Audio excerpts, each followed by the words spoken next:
Welcome to the Green Hat Local SEO Podcast, where Kyle Sabra delivers hard-hitting, actionable tips and strategies to help business owners dominate their local market and crush the competition. Kyle's no-holds-barred approach cuts through the noise of traditional SEO, focusing on battle-tested tactics that deliver real results. He's here to arm you with the tools you need to skyrocket your rankings, generate more leads, and grow your business online. If you're tired of hearing the same old SEO nonsense and want to learn the truth, this is the podcast for you. Get ready to put on your green hats and learn SEO secrets the other guys can't handle. Now, here's your host, Kyle Sabra. Hi, this is Kyle Sabra with the Green Hat Local SEO Podcast, and in this episode, I want to go over something that I recently encountered with a new client, and that is misclassified sites. So I see this happen. It's not common, but it does happen, and usually it happens when a client tries to do SEO on their own, or if they hire a low-end, cheap SEO freelancer, which is what this company did. They went with, a cheap overseas freelancer. And the reason that this happens is, well, first of all, let's talk about classification. So Google, especially nowadays, it didn't used to always be like this, but nowadays Google classifies sites actually. So Google classifies sites as, informational or commercial, like a local business, things like that. And it places you into these buckets. And those buckets, that classification they have kind of determines what you're going to be able to rank for. And if Google has classified you as an informational website, you're going to have an easier time ranking for informational terms, right? And a harder time ranking for commercial terms. And I see this a lot with e-com websites, to where an e-commerce website will have this huge blog with all these stupid fucking long tail blog posts because they think all traffic is good traffic, and then all of a sudden they realize, oh shit, I can't rank for buy whatever product online. It's because they've got 50 product pages and 200 blog posts, and the 50 product pages is just, a lot of times you see this with dropshippers where it's just stupid bullshit copy and pasted from AliExpress or from the manufacturer's website. So it's just duplicate content, and Google completely fucking ignores it. But they have really good blogs. They do the blogs with Page Optimizer Pro or something. So Google will rank all these blogs, see that the blogs are the only thing worth a damn, and will classify the site as informational. Well, the reason I say that oftentimes in local SEO this happens when you hire a cheap overseas freelancer is because, for one, local SEO is not easy. Too many people still are either stuck on quote-unquote optimizing a GBP, which just pisses me off, and it's some of the stupidest fucking stuff out there. Or they try to treat a local SEO website like they would an informational website or a national website, and they just, again, write stupid fucking blog posts about all these informational queries so they can say, hey, look at all this traffic we're getting you. None of it converts, but these SEOs are such, they're so shitty at what they do. They literally do not know how to rank a GBP, and they say, well, I've done everything right, it works. Well, no, fuck you, you're just a dick. Like, you don't know what the fuck you're doing. And we see this too when business owners try to do their own SEO. They think, oh, I'm just going to write some blogs. All of a sudden they have 200 blogs, and now their plumbing website, their GBP can't rank for dick. And it's because all these blog posts and shit that were written, again, using something like Page Optimizer Pro or, Quora or something, are really good pages, and they're well optimized. They answer the search intent, but then they completely neglect the service pages and the homepage.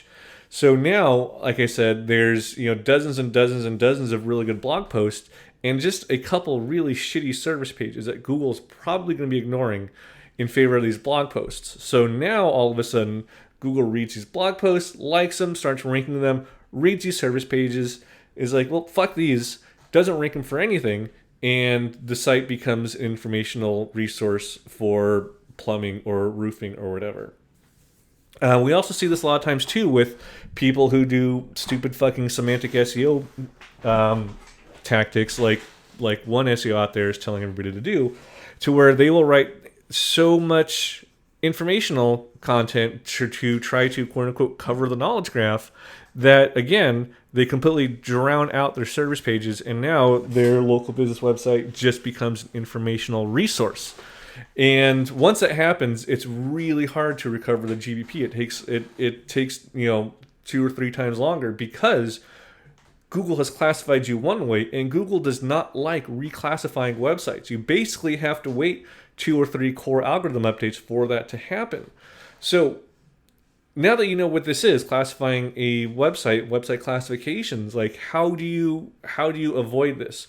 Well, one, this is a local SEO podcast, so I'm gonna talk about local SEO. This isn't for any e-com dropshipping bullshit. Fuck dropshippers.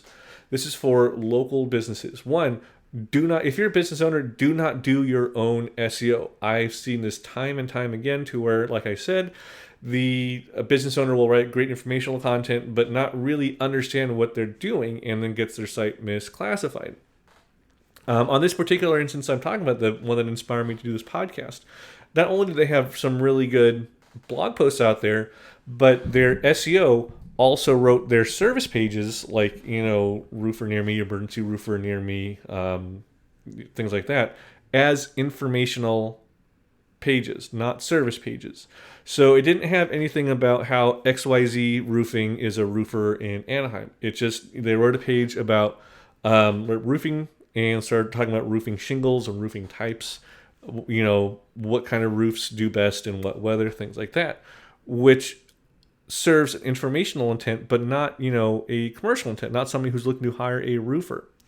So one, if you're a business owner, don't do your own SEO. Two, if you're hiring an SEO and you're hiring an overseas SEO, make sure they have a proven track record ranking GBPs.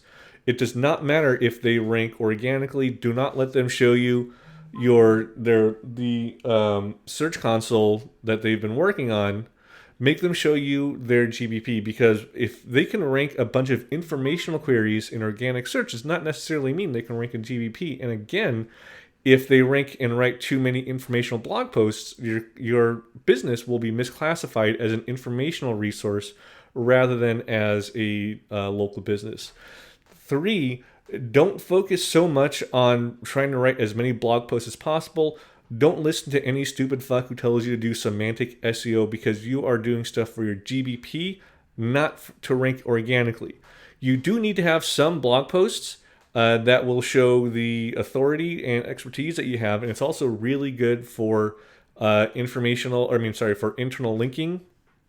But once you get to 10 times number of blog posts as you have service and local landing pages, then your website starts to get all out of balance, and then you start tipping yourself over into misclassification into a informational resource rather than a local business.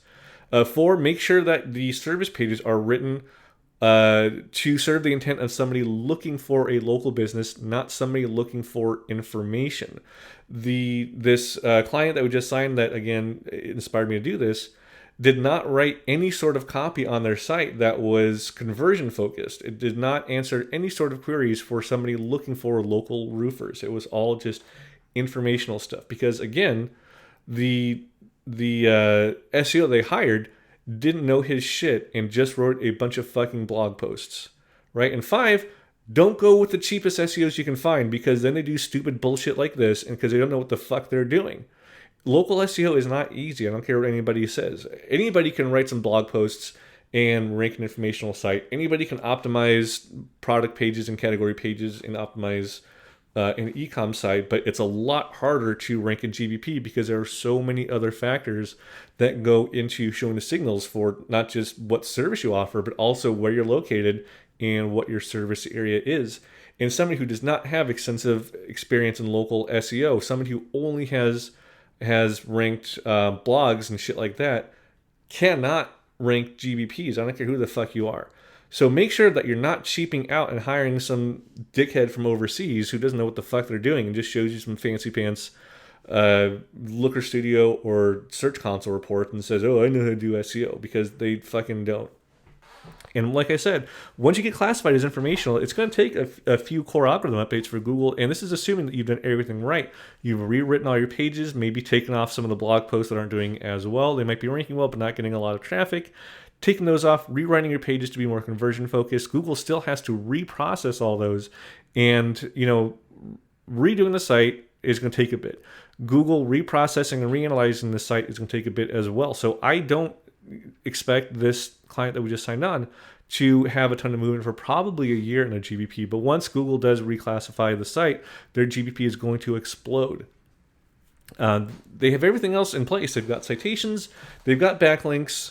They just are classified as informational because they didn't know who, they're not SEOs.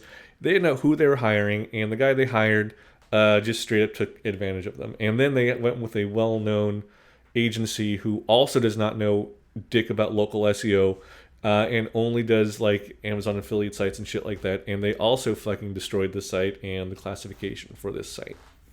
So that's about it for this episode. So just to recap, make sure that you are classifying your site properly as a local business rather than an informational site, or else you're not going to be able to rank your GBP. So make sure that you're writing for people who are looking for local business rather than people who are looking for information about what you do, like different types of shingles and roofing nails and different types of roofs for different types of weather and historical roofs and other shit like that. Make sure that you are targeting an audience of people who are looking for something like roofer near me. And also make sure you don't hire some dumb fuck cheap ass SEO from overseas, because 99 times out of 100 they don't know what the fuck they're doing and they're just going to take you for a ride, churn and burn, and take you for all you're worth in 3 months and then leave you. So that's about it for this episode of the Green Hat Local SEO podcast. Again, my name is Kyle Sabra. If you want more information on this, join our Facebook group or check us out at gHLS.io, and I will talk to you later.